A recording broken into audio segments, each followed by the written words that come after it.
तो आज है हमारा बेसिक मैथ का दूसरे पार्ट। ये बेसिक मैथ का दूसरा पार्ट है। ये क्लास 1 से लेकर के 10th तक जो हम बेसिक मैथ पढ़ रहे हैं उसका ये दूसरा पार्ट है।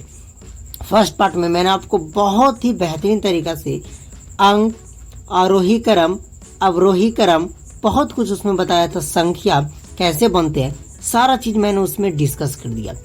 तो हम उम्मीद करते हैं कि आप पहला पार्ट देखकर यहाँ आए होंगे। अगर आप पहला पार्ट देखकर आए होंगे तो दूसरा पार्ट आपको बहुत बेहतरीन तरीका से समझ में आएगा। तो देखिए हमारे पास इस तरीका से एक एग्जाम्पल है और इससे आपको अवरोही क्रम और आरोही क्रम दोनों क्रम में लिखना है। कैसे लिखेंगे तो मैंने आपको बताया था कि दो होते, एक अवरोही क्रम एक आरोही क्रम। क्या? एक अवरोही क्रम, अवरोही क्रम में क्या होगा, और एक हमारा होता है आरोही क्रम, आरोही क्रम। अब इस जो यहाँ पे एग्जाम्पल दिया हुआ है इसको आपको अवरोही क्रम में भी लिखना है और आरोही क्रम में भी लिखना है। तो मैंने आपको ट्रिक से बताया था कि बताओ आ बड़ा या आ, तो बोलोगे कि आ तो बड़ा है आज से। कैसे? मैंने फर्स्ट पार्ट में आपको बताया था। तो जो बड़ा, ये बड़ा तो इसमें बढ़ते क्रम, ये छोटा तो घटते क्रम। अच्छा, घटते क्रम और बढ़ते क्रम कैसे होता है वो भी मैंने आपको बताया था। इसमें क्या होगा कि सबसे पहले इसमें सबसे बड़ा आएगा तभी तो वो घटेगा। अवरोही मतलब घटते क्रम, सबसे बड़ा फिर उससे छोटा, उस सबसे घटते घटते सबसे छोटा हो जाएगा। तो बताओ कि इसमें सबसे पहले सबसे बड़ा कौन है, तो बोलोगे कि 50 है, तो हमने 50 लिख लिया। 50 के बाद कौन है, तो 50 के बाद हम देख रहे हैं कि 13 है यानी 13 है। 13 के बाद आप ध्यान से देखिएगा तो आपका 12 है। 12 के बाद जब आप चेक करोगे तो हमारा 9 आएगा। 9 के बाद जब चेक करेंगे तो हमारा 7 आ रहा है। 7 के बाद हमारा 4। गिन लीजिए 1 2 3 4 5 6, 3 4 5 6 पूरे परफेक्ट है। तो ये हमारा अवरोही क्रम होता है। अवरोही क्रम मतलब बढ़ते घटते क्रम। कैसे घट रहा है? देखिए ये धीरे धीरे बड़ा से छोटा होते जा रहा है ना, ये तो घट ही रहा है। अब आरोही क्रम देखेंगे तो ये हमारा बढ़ते क्रम होता है। तो इसको कैसे लिखते हैं? तो बढ़ते क्रम यानी कि सबसे पहले आपको सबसे छोटा लिखना, यानी छोटा लिखते लिखते लिखते लास्ट में सबसे बड़ा वाला को लिख देना, वो हमारा बढ़ते क्रम हो जाएगा। ओके, तो बताओ कि इसमें सबसे छोटा कौन है, तो सबसे छोटा 4 है। आइए 4 को लिखते हैं। उसके बाद ध्यान से देखिएगा तो क्या है, 7 है, उसके बाद 9 है, उसके बाद 12 है, उसके बाद 13 है, उसके बाद यहीं से देख लीजिए ना 4 7 9 12 13 और 50, इस तरीक़ा से। तो ये हमारा जो हो गया वो बढ़ते क्रम हो गया, ये हमारा घटते हुए क्रम हो गया। आई होप कि आपको इतनी चीज़ें समझ में आ गई होंगी जो मैंने आपको बताया। तो यार फर्स्ट पार्ट आप नहीं देखें तो बहुत पीछे रह जाइएगा धीरे धीरे। अब क्लास 1 से लेकर के 10th तक मैथ पढ़ रहे थे यार। कहने का मतलब कि आप क्लास 1 से 10th तक के जो भी मैथ के बेसिक कॉन्सेप्ट होते हैं ना, जहाँ जहाँ आप फंसते हो, जो आपने नहीं पढ़ा है, वो सारा इसमें डिस्कस होगा। तो थोड़ा आपको एफर्ट लगाना पड़ेगा, आपको थोड़ा टाइम तो देना पड़ेगा। अब आइए जितना भी जोड़ के कॉन्सेप्ट होते हैं वो सारा चीज़ हम इस वीडियो में अभी सीखने वाले हैं सेकेंड पार्ट में। ओके, मेरे हिसाब से अब आपको जोड़ सीख लेनी चाहिए, जितना चीज़ मैंने सिखा दिया। अब आप जोड़ देख रहे हो तो जोड़ का बहुत सारा वेराइटी आपके सामने यहाँ पे आ गया। अब देखिए असली में जोड़ कितने तरह का होता है, अब आपको मजा आएगा। ओके, तो ये तो सिंपल वाला ये सब बना लेगा। 3 + 5, 3 में +5 करेंगे तो 8 के बराबर हो जाएगा।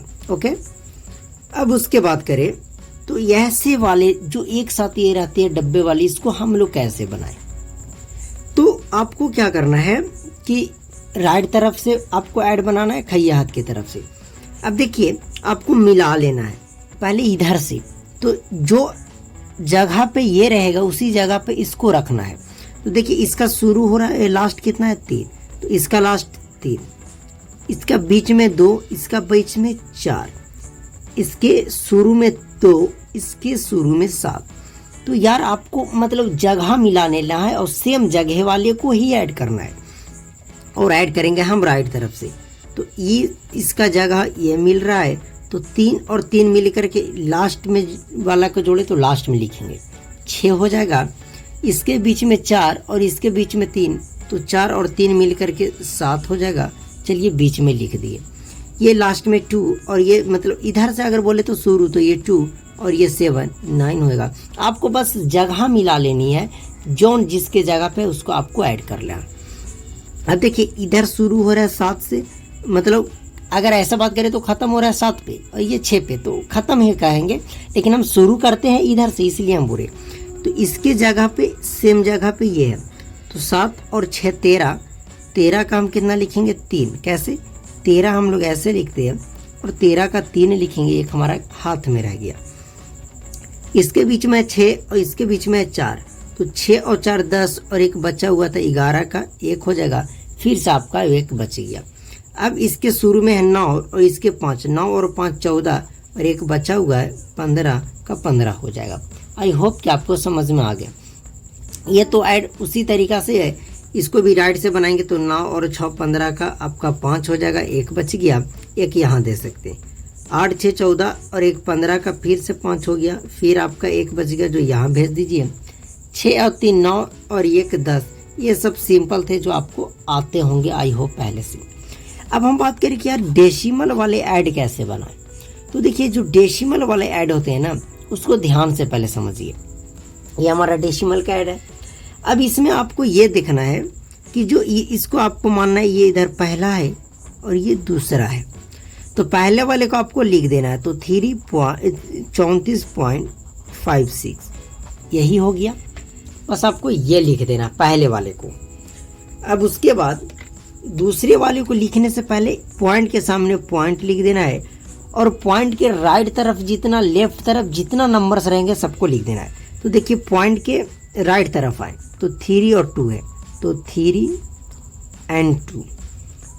पॉइंट के लेफ्ट तरफ 4 8 5, तो चलिए 4 8 5।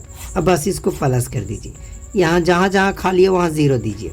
6 और 2 8, 5 3 8, डेसिमल है तो डेसिमल, 4 4 8, 8 और 3 11, 11 का 1 फिर से 1 रह गया, 5 में 0 जोड़ेंगे 5 और 1 6, सिंबल दे दीजिए प्लस का। इस तरीका का दशमलव का जोड़ बनाया जाता है। कैसे, बस आपको पॉइंट के सामने पॉइंट को रखना है, उसके बाद जो राइट तरफ होगा राइट तरफ रखना है, जो लेफ्ट वाले जितने होंगे वो लेफ्ट तरफ रखना है। उस तरीका से आप जब रखिएगा तो आपको बस एक प्रॉपर इस तरीका से बन जाएगा, और जहाँ खाली रहेगा वहाँ 0 0 आपको रख देना है। तो ये हमारा बेसिक मैथ का पार्ट 2 था। तो अब पार्ट 2 और पार्ट 1 दो पार्ट मैंने बताया, और 2 पार्ट में मुझे इतना लगता है कि मैंने इतना कुछ बता दिया कि आप ये सब में, आप जो मैं बताया उसमें से आप 80% नहीं जानते होंगे। ऐसा चीज़ मैंने बताया।